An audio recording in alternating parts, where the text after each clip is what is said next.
Once upon a time, there was a sad girl named Ava. She had run away from home after a big fight with her parents, and she had been wandering in the jungle for days. Ava was hungry, tired, and scared. She didn't know what to do or where to go. But then she heard a loud roar, and she froze. She looked up and saw a majestic lion staring at her. Ava was terrified, but the lion didn't attack her. Instead, it sat down and watched her. Days went by, and the lion stayed by Ava's side, watching over her and protecting her from other predators in the jungle.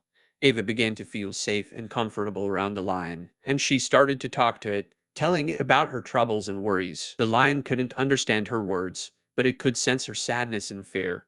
It would nuzzle up against her and lay its head in her lap, providing her with a sense of comfort and security. As the days turned into weeks, Ava started to feel better.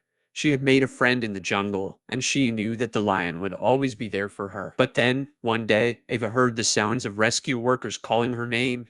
She was overjoyed at the thought of being rescued, but she didn't want to leave her friend, the lion. She knew that the rescue workers would never let her stay with the lion, so she made a difficult decision.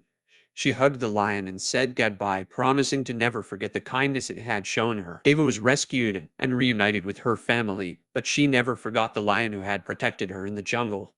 She would often think about it and wonder how it was doing. And in the jungle, the lion would often sit in the same spot where it had first met Ava, waiting for its friend to return.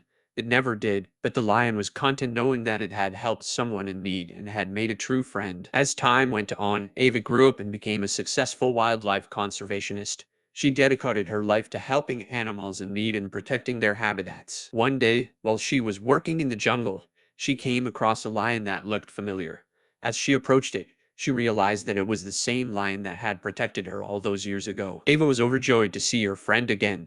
She could see that the lion recognized her and was happy to see her as well. She spent hours with the lion, talking to it and thanking it for its kindness and protection all those years ago. She could see that the lion was aging and needed help, so she decided to do everything she could to help it. Ava contacted her team and arranged for the lion to be transported to a nearby wildlife sanctuary where it could receive the care it needed. She visited the lion regularly, bringing it food and spending time with it. Thanks to her care and attention, the lion's health improved, and it lived out the rest of its days in comfort and safety. And Ava knew that she had repaid her debt to her friend, the protective lion. Years went by, and Ava continued her work in the jungle, always remembering the lion who had protected her and helped her become the person she was today. And in the sanctuary, the lion rested peacefully, knowing that it had made a true friend in the young girl who had once been lost and scared in the jungle.